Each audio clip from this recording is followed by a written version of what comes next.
बाकी I share my experience. February 21st को मेरा इंटरव्यू था. Miss Sujata Mehta ma'am was the chairperson and my interview lasted for about 20 to 25 minutes and I was the first to be interviewed in the afternoon session. और बाहर मैं बहुत डरी हुई थी, वहाँ पे बैठी हुई थी. एक हॉल होता है where they make us sit, वहाँ पे सर्कुलर ऐसे टेबल्स होते हैं एंड मैं अलग ही वहाँ पे एकदम चुपचाप ऐसा हाथ पकड़ के बैठी हुई थी. तो वहाँ पे देयर वाज दिस सर जो हमारे डॉक्यूमेंट्स वेरीफाई करते हैं. So he came to me and he was like, first time दे रहे हो? मैंने कहा यस सर. बोलते डर लग रहा है? मैंने कहा हाँ सर थोड़ा सा. बोलते हैं देखो अंदर जाके you will take 10 minutes to get comfortable, उससे अच्छा अभी 5 मिनट मिल रहे हैं, अभी कंफर्टेबल हो जाओ. कुछ होना जाना नहीं है, आपसे डिस्कशन ही करने वाले हैं, कुछ अलग तो पूछने नहीं वाले हैं. उनके वो 2 सेंटेंस 3 सेंटेंस वहाँ पे उन्होंने बोले and I was like sir thank you. मुझे ज़रूरत थी कि कोई मुझे ये चीज़ वहाँ पे कह दे. बस वही है, you have to be very comfortable. They are not trying to कि आप परेड करो वहाँ पे उनके सामने, एकदम पॉलिश ऑफिसर हो जाओ. देखो अल्टीमेटली दे नो कि आप एक एस्पिरेंट हो और आप बस एस्पायर कर रहे हो एक सिविल सर्वेंट बनने के लिए. ट्रेनिंग वो आपको 2 साल की इसीलिए दे रहे हैं ताकि आपको एक पॉलिश्ड ऑफिसर बना सके सारे ज्ञान के साथ. वो लोग करेंगे. आपको केवल एक बेसिक नॉलेज लेके वहाँ पे जाना है और एक इंटेंट लेके जाना है कि मैं सोसाइटी के लिए कुछ करना चाहता या चाहती हूँ, और वो उनको बिना बताए समझ में आ जाती है. आप किस तरीके से बोलते हो वहाँ, आप वो प्यून आता है, आपको पता नहीं रहता है कि आपका कौन इंटरव्यू लेगा.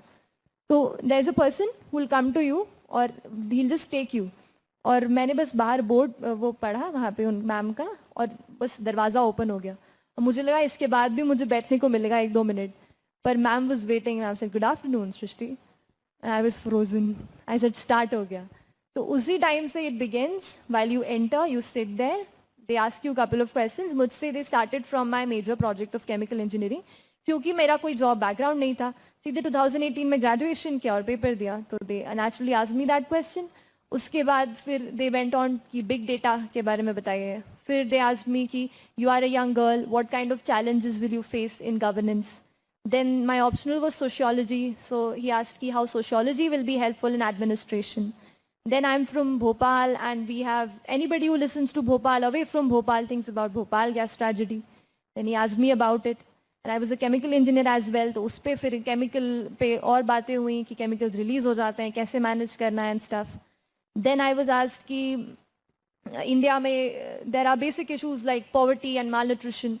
But do you think that we still should put our money into research and sciences? Then there was one question कि आप movies देखते हैं क्या? I said no. Sir कहते हैं फिर भी एक आंसर बताओ.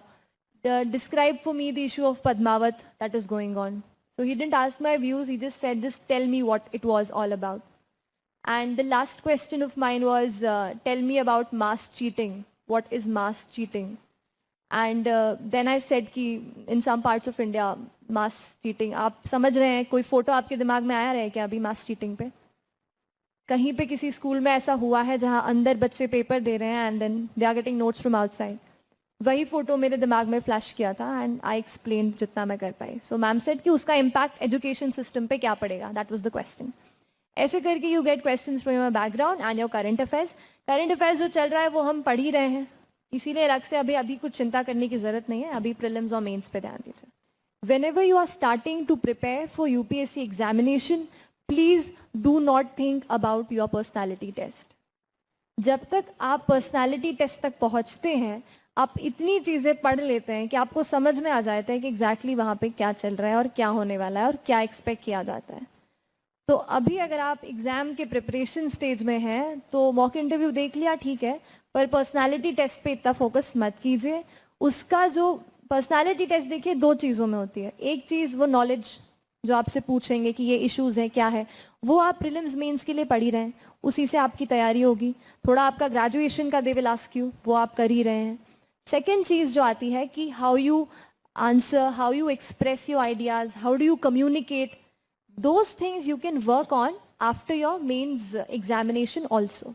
You have 2 to 3 months. जब आपका रिजल्ट आने वाला होता है या रिजल्ट आ चुका होता है, आपकी डेट आने वाली होती है, आ चुकी होती है, that is the time when you can brush up on. जैसे I use to speak in front of the mirror कि कैसे मैं बोल रही हूँ, कैसे एक्सप्रेशन दिख रहे हैं, उस पर मैंने वर्कआउट किया. वो उस टाइम आप उसका प्रिपरेशन कर सकते हैं, अलग से अभी से कुछ नहीं करना है।